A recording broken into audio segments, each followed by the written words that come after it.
Light चालू करो, light चालू करो। एक मिनट भाई। अच्छा भाई। दोस्तों, रोजाना की बुनियाद पर हमें सोशल मीडिया पर कुछ ऐसी वीडियोस वायरल होती हुई नजर आती हैं कि जिनको सीसीटीवी कैमरे की मदद से रिकॉर्ड किया जाता है। हमने अक्सर देखा होगा कि कोई राह चलते हुए सड़क पर मौजूद शख्स अचानक गायब हो जाता है। किसी गाड़ी के सामने आने वाले शख्स को अचानक से कोई चीज उठाकर दूसरी तरफ ले जाती है और वह महफूज बच जाता है। कभी हमने घर में मौजूद किचन में या अपने घर के किसी कमरे में इसी तरह की अनहोनी सी हरकत देखी होगी, या फिर किसी सीसीटीवी फुटेज में हमने कुछ ऐसी हरकत देखी होगी कि जिसके देखने के बाद आप खौफजदा हो गए होंगे। सोशल मीडिया पर फैली ऐसी बहुत सारी वीडियोस हैं कि जिनमें हम जिन्नात को या उनकी हरकतों को रिकॉर्ड होता हुआ देख सकते हैं। कुछ अनयूजुअल एक्टिविटीज होती हैं। दोस्तों, जिन्नित अच्छे भी होते हैं और बुरे भी होते हैं। कुछ आपकी हिफाजत करते हैं तो कुछ आपको नुकसान भी पहुंचते हैं। दोस्तों, गैर मुस्लिम तो इस हवाले से कहते हैं कि यह तो कोई आत्मा है। पुराने मकानात और खंडरात में मौजूद इस किस्म की हरकतें अगर हों तो वहां पर होने वाली बदरूहों का तसव्वुर रखते हैं। लेकिन दीने इस्लाम इस हवाले से क्या कहता है? चलिए दोस्तों, कुछ इस हवाले से आज की वीडियो में आपको बताते हैं कि जिन्नात के हकीकत क्या है, जिन्नात अच्छे और बुरे किस तरह से होते हैं और इंसान के मुकाबले में उनकी उम्र किस तरह से होती है। कुरान और हदीस इस बारे में क्या कहते हैं। लेकिन वीडियो में आगे बढ़ने से पहले दोस्तों, आपसे गुजारिश है कि अगर आपने अभी तक हमारा चैनल सब्सक्राइब नहीं किया है तो अभी सब्सक्राइब करें, साथ में बेल आइकन को जरूर प्रेस करें ताकि लेटेस्ट अपलोड होने वाली वीडियो का नोटिफिकेशन आपको सबसे पहले मिलता रहे। दोस्तों, मौजूदा दौर पर अगर नजर डाली जाए तो फितनों की भरमार लगी हुई है। आज दिन एक नया फितना सामने आता है। अगर अल्लाह ताला की मदद शामिल हाल हो तो अमान मिल जाती है, वरना इन फितनों का शिकार होकर लोग अपने ईमान को भी कमजोर करते हैं और दूसरों को भी गलत रास्ता बताते हैं। अल्लाह ताला ने अपनी कामिल कुदरत से बेशुमार मखलूकात पैदा की, लेकिन सिर्फ दो को इबादत का इख्तियार दिया, एक इंसान और दूसरा जिन्नात। क्योंकि जन्नत हमें नजर नहीं आते, इस बिना पर बहुत से गलत अकायद सामने आते हैं। कुछ साइंसी जहन के हजरात तो इनके वजूद का ही इनकार कर देते हैं, कुछ इनको दिए गए तसर्रुफात मुंह मोड़ लेते हैं और कुछ इस हद तक जाते हैं कि इन्हीं को सब कुछ मानते हैं। अल्लाह ताला ने जिन्नात को यह सलाहियत दी है कि वह इंसान को देख सकता है, मगर इंसान को ऐसी कोई ताकत नहीं दी कि वह जिन्नात को देख सके। लेकिन हमने ऐसी बहुत सारी वीडियोस देखी हैं कि किसी दरवाजे का अचानक से बंद होना, टेबल पर पड़ी किसी चीज का अचानक से गिर जाना, रोड पर चलते हुए किसी शख्स का अचानक किसी गाड़ी के सामने आना, लेकिन फिर अचानक उस शख्स का महफूज तरीके से सड़क के दूसरी तरफ चले जाना यकीनन इंसान को हैरान कर देता है। दोस्तों, जिन्नात से हम इनकार नहीं कर सकते, क्योंकि अल्लाह ताला ने कुरान मजीद में और हादसे मुबारक में रसूल पाक सल्लल्लाहु अलैहि वसल्लम ने जिन्नात की हकीकत के बारे में बता दिया है। जिन्नात अच्छे भी हो सकते हैं और बुरे भी हो सकते हैं। उनमें भी तमाम किस्म की नस्ल मौजूद होती है। उनमें कुफ्फार भी हैं और उनमें मुस्लिम भी हैं। कुछ आपको नुकसान पहुंचाते हैं तो कुछ आपको फायदा भी पहुंचते हैं। कुरान करीम की सूरह जारियात में अल्लाह ताला फरमाते हैं, और मैंने जिन्न और आदमी इसलिए ही पैदा किए कि मेरी बंदगी करें। सूरह रहमान में अल्लाह ताला का फरमान है, और जिन्नात को पैदा फरमाया आग की लू यानी लपट से। इसी तरह हजरत आयशा सिद्दीका से मरवी है कि हुजूर पाक सल्लल्लाहु अलैहि वसल्लम ने फरमाया कि फरिश्तों को नूर से, जिन्नात को आग के शोलों से और सैयदना आदम अलैहिस्सलाम को मिट्टी से पैदा किया गया। आयात कुरानी और हदीस मुबारका से पता चला कि जिन्नात को आग से पैदा किया गया। हजरत इब्ने अब्बास रजियल्लाहु ताला अन्हु से रिवायत है कि हजरत आदम अलैहिस्सलाम की तख्लीक से 2000 साल पहले जमीन पर जिन्नात रहते थे। उन्होंने जमीन पर फसाद बर्पा किया और खून रेजी की। जब अल्लाह ने जमीन पर फरिश्तों के लश्कर भेजे जिन्होंने उन्हें मारा और समुद्री जजीरों की तरफ भगा दिया। जिस तरह आदम अलैहिस्सलाम तमाम इंसानों के बाप हैं, इसी तरह इब्लीस तमाम जिन्नात का बाप है। जिन्नात के खुराक में हड्डी और लीद के अलावा जिस चीज के खाने पर बिस्मिल्लाह ना पड़ी जाए। इसके अलावा लोबिया नामी एक सब्जी भी है जो कि बहुत सारे लोग शौक से खाते भी हैं। तो दोस्तों, आपको बताते चलें कि जिन्नात की गिजाएं हैं।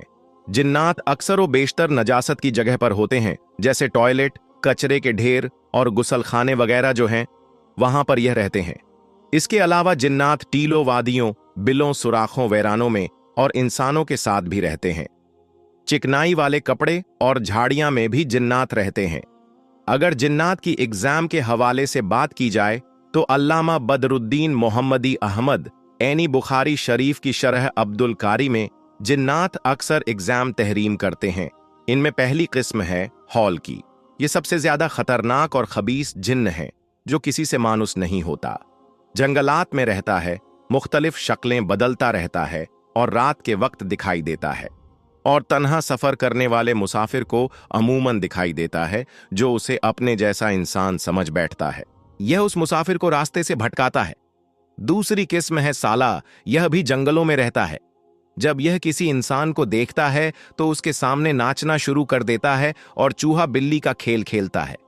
तीसरी किस्म है गद्दार। यह मिस्र के आप पास वाले इलाकों और यमन में भी पाया जाता है। इसे देखते ही इंसान बेहोश होकर गिर जाता है। चौथी किस्म है वलिहान। यह वीरान समुद्री जजीरों में रहता है। इसकी शक्ल ऐसी है जैसे इंसान शतुरमुर्ग पर सवार होता है। जो इंसान जजीरों में जा पड़ते हैं यह उन्हें खा लेता है। पांचवी किस्म है मश्क। यह इंसान के आधे कद के बराबर होता है। देखने वाले इसे इंसान ही समझते हैं और यह सफर में जाहिर होता है। इसके अलावा बाज जिन्नात इंसानों से मानुस होते हैं और उन्हें तकलीफ नहीं पहुंचाते।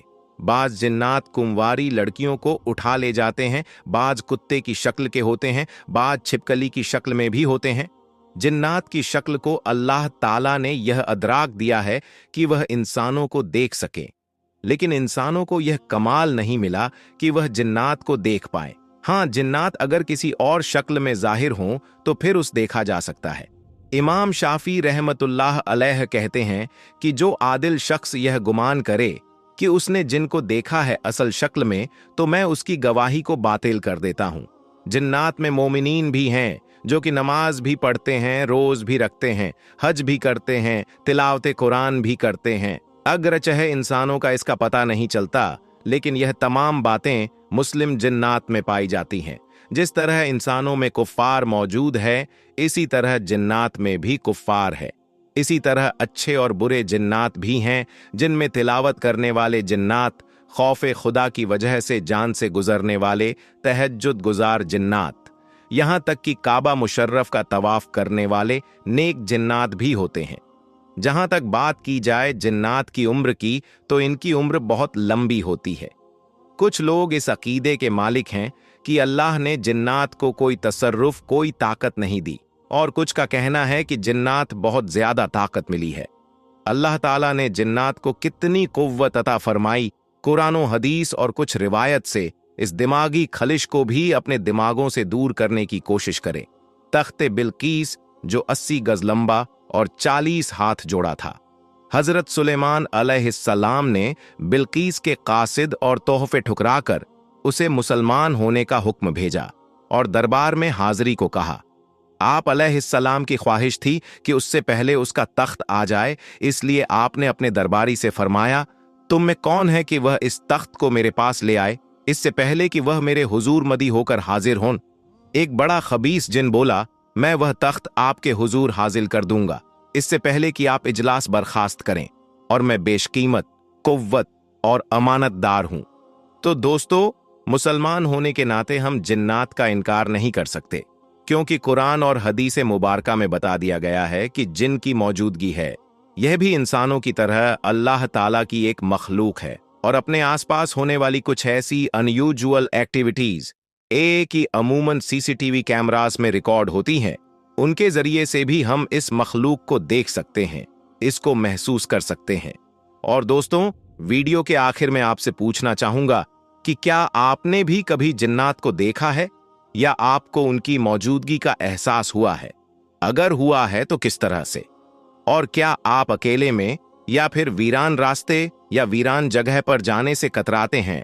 और जिन्नात की मौजूदगी से डरते हैं तो कमेंट सेक्शन में हमें जरूर बताइएगा। प्यारे दोस्तों, एक मर्तबा किसी गांव में एक मुसलमान का इंतकाल हो गया और उसके घर वाले या रिश्तेदार का पता नहीं था, यानी कि उसके घर में कोई भी नहीं था। और जब किसी मुसलमान का इंतकाल हो जाए और हालात ऐसे बन जाएं कि उसके घर में कोई भी मौजूद ना हो और उसके रिश्तेदारों के बारे में किसी को पता ना हो, तो ऐसे में गांव वाले और आसपास के लोग यह जिम्मेदारी संभाल लेते हैं कि इस दुनिया को छोड़कर जाने वाले को हम गुस्ल देंगे और इसको दफनाने का भी इंतजाम किया जाएगा। इसी तरह जब एक मुसलमान शख्स का इंतकाल हुआ तो उसके घर में कोई भी ऐसा मौजूद नहीं था जो उसको दफनाने का इंतजाम करता। इसलिए गांव वालों ने यह जिम्मा लिया कि इस मुसलमान को गुस्ल दिया जाएगा। गुस्ल के बाद जिस तरह जनाजे की तैयारी की जाती है, उसी तरह इस मुसलमान भाई के जनाजे की भी तैयारी की जाने लगी और फिर नमाज़े जनाजा का ऐलान हुआ और आखिरकार मोहल्ले वाले और तमाम गांव वाले मैयत को लेकर कब्रिस्तान पहुंच गए। कब्रिस्तान पहुंचकर इस शख्स की नमाज़े जनाजा अदा की गई और कब्र खोदने का काम शुरू हो गया। दोस्तों, कब्रिस्तान के हवाले से हम यह जानते हैं कि अक्सर कब्रें बहुत पुरानी हो जाती हैं, यहां तक कि उनका निशान तक मिट जाता है। इस मुसलमान की कब्र भी ऐसी पुरानी कब्र के बराबर में खोदी जा रही थी। और दोस्तों, जब उसकी कब्र खोदी जा रही थी तो बराबर वाली कब्र कमजोर होने की वजह से जमीन में बैठ जाती है, जिसकी वजह से कब्र के मुर्दे के पैर नजर आने लगते हैं। और जो इस नई कब्र को खोद रहे थे, उन्होंने जब उस पुरानी कब्र में देखा तो वह खुश हो गए और मुस्कुराने लगे। दोस्तों, उन्होंने देखा कि इस कब्र के अंदर गुलाब के फूल खिल रहे थे। यह देखकर कब्र खोदने वाले हैरान रह गए कि आज से पहले कई कब्रें देखी हैं जिनके ऊपर तो कई तरह के फूल और दरख्त नजर आते हैं, और दरख्तों के साए में भी हमने बहुत सी कब्रें देखी हैं, लेकिन कब्र के अंदर कभी भी फूल लगे हुए नहीं देखे। इस मंजर को देखने के बाद लोग यह फैसला करते हैं कि यह आधी कब्र तो खुल चुकी है, तो क्यों ना इसकी अच्छी तरह से फिर से तामीर कर दी जाए। दोस्तों, जब उन लोगों ने अच्छी तरह से गौर किया और करीब से जाकर देखा तो उन्हें पता चला कि इस कब्र में महसूस करने वाली बहुत अच्छी खुशबू आ रही है। खुशबू इतनी अच्छी थी कि इसको सूंघकर हर कोई मदहोश हो रहा था। गांव वाले देखते हैं कि कब्र तो बहुत पुरानी है, लेकिन इसके बावजूद इस मुर्दे का जिस्म बिल्कुल सही सलामत है और उसके कफन की चादर जर्रा बराबर भी मैली नहीं हुई है। और दोस्तों, यह मंजर देखकर सब लोग हैरान रह जाते हैं और सबके दिल में यह ख्वाहिश पैदा होने लगती है कि हम इस शख्स के बारे में जानकारी हासिल करें। आखिर यह कौन आदमी है और जिंदगी में इसने कौन से ऐसे अमल किए थे जिसका सिला इसको आज मरने के बाद इतनी पुरानी कब्र यानी इतने अरसे बाद कब्र में मिल रहा है। और यह ऐसा कौन सा अमल करता था और ऐसा कौन सा काम करता था जिसकी वजह से इसकी कब्र से इतनी अच्छी खुशबू निकल कर आ रही है, और तो और इतने सालों के बाद भी इसका कफन तक मैला नहीं हुआ। दोस्तों, हम आपको बता दें कि आम तौर से कब्र में मैयत 15 दिनों तक सही सलामत रहती है, उसके बाद सही नहीं रहती, यानी कि उसकी हालत बिगड़ जाती है। इसलिए इस्लाम ने इस बात की इजाजत दी है कि अगर किसी मैयत की नमाज़े जनाजा न हुई हो तो 15 दिनों के अंदर कोई नमाज पढ़ाने वाला मिल जाए तो उसकी नमाज पढ़ी जा सकती है। इसलिए पहले वक्तों में कब्र के ऊपर सफेद चादर डाल देते थे, जिससे पता चले कि इस मैयत की नमाज़े जनाजा नहीं हुई है।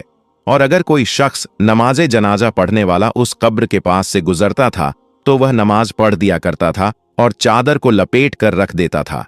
चुनांचे दोस्तों, सभी ने यह फैसला किया कि इस शख्स की तलाश जरूर की जाए। दोस्तों, इसकी कब्र को मिट्टी डालकर फिर से बंद कर दिया जाता है और जो जनाजा तमाम लोग अपने साथ लाए थे उसको दफन भी कर दिया जाता है।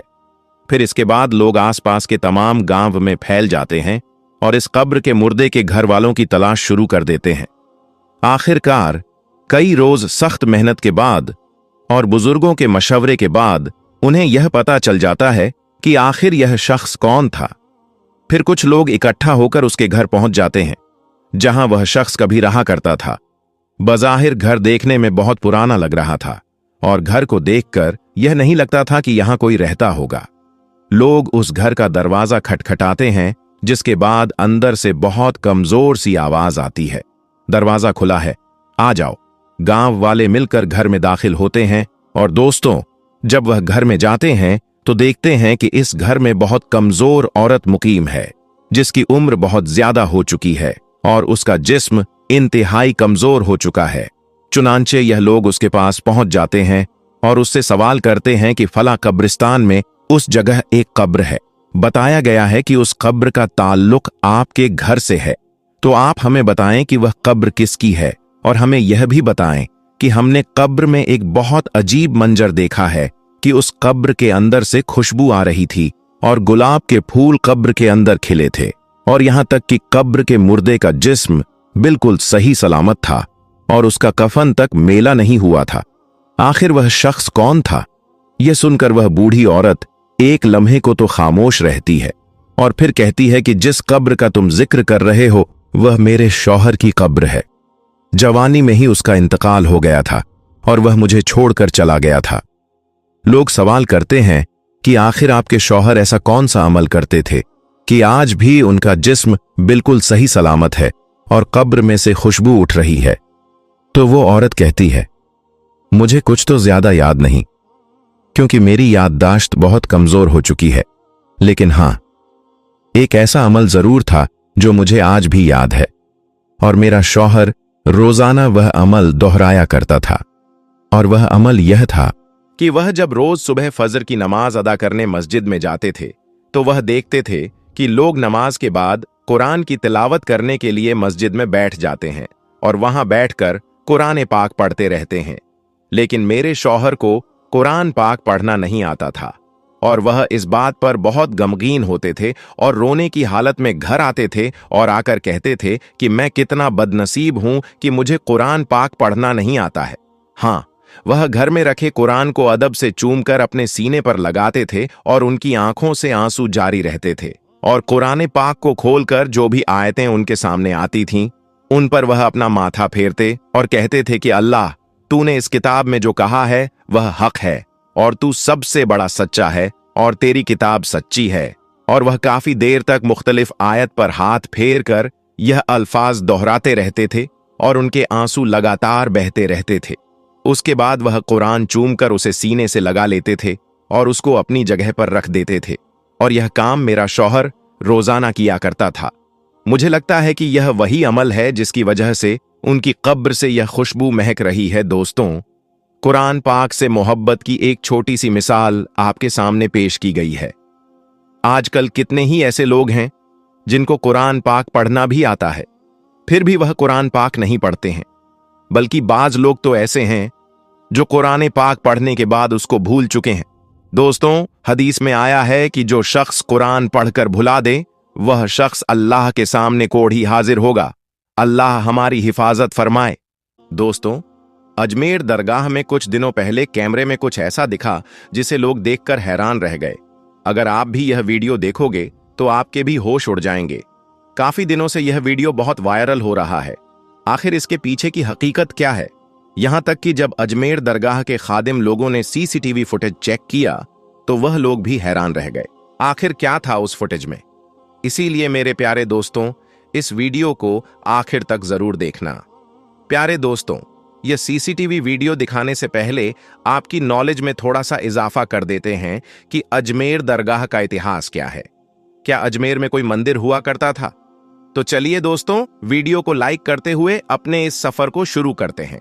दोस्तों, यह है भारत देश का एक मशहूर और ऐतिहासिक शहर अजमेर, लेकिन इसको अजमेर कम और अजमेर शरीफ के नाम से ज्यादा जाना जाता है, क्योंकि यही वह जगह है कि जहां पर भारत के सबसे बड़े सूफी बुजुर्ग यानी हजरत ख्वाजा मोइनुद्दीन चिश्ती रहमतुल्लाह अलैह की दरगाह मौजूद है। इस दरगाह का इतिहास 200-400 या 600 साल पुराना नहीं, बल्कि लगभग 800 साल पुराना है। और खास बात यह है कि इस दरगाह से जिस तरह से हमेशा से मुसलमान जुड़े हुए हैं, बेशुमार मुसलमान इससे अकीदत रखते हैं, बिल्कुल वैसे ही हिंदुओं या फिर बाकी धर्म की भी एक बड़ी आबादी इस दरगाह से जुड़ी हुई है और इसमें अपनी आस्था रखती है। और आज भी अगर आप लोग इस शहर के अंदर जाएंगे, इस दरगाह पर जाएंगे, तो देखेंगे कि जितनी तादाद में यहाँ पर मुसलमान होंगे, शायद उतनी ही तादाद में हिंदू या फिर बाकी धर्म के लोग नजर आएंगे। अजमेर में मौजूद इस दरगाह की अहमियत कितनी है, इस चीज का अंदाजा इस बात से लगाया जा सकता है कि इतिहास में पाए जाने वाले बड़े बड़े राजा महाराजाओं, बादशाहों और सुल्ताने को तो छोड़ ही दीजिए।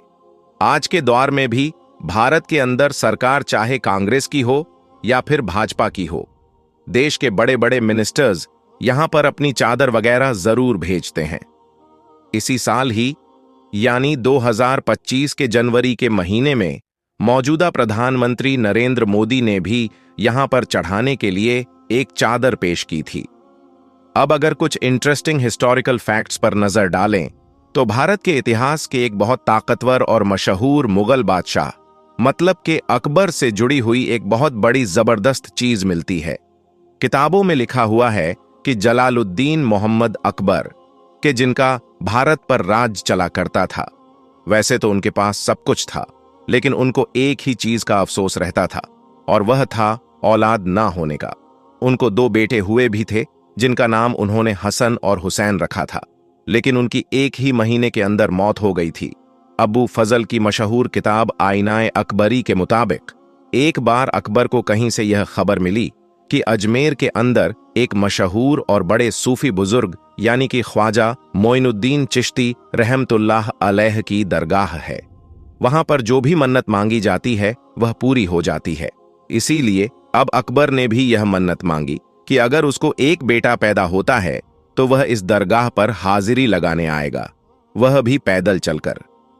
दोस्तों, यहां बेटे पानी की चाहत थी कि जिसने अकबर को उस दौर के एक और मशहूर सूफी बुजुर्ग से मिलने के लिए मजबूर किया। यह मशहूर सूफी बुजुर्ग आगरा के शेख सलीम चिश्ती थे, जिनका ताल्लुक भी इसी चिश्ती सिलसिले से था। बादशाह अकबर पहली मुलाकात में ही शेख सलीम चिश्ती से इतने ज्यादा इंस्पायर हो गए कि अब मानो वह बार बार उनसे मिलने के लिए आते रहते थे। माना जाता है कि एक बार अकबर ने शेख सलीम चिश्ती से पूछा कि मुझको कितने बेटे होंगे।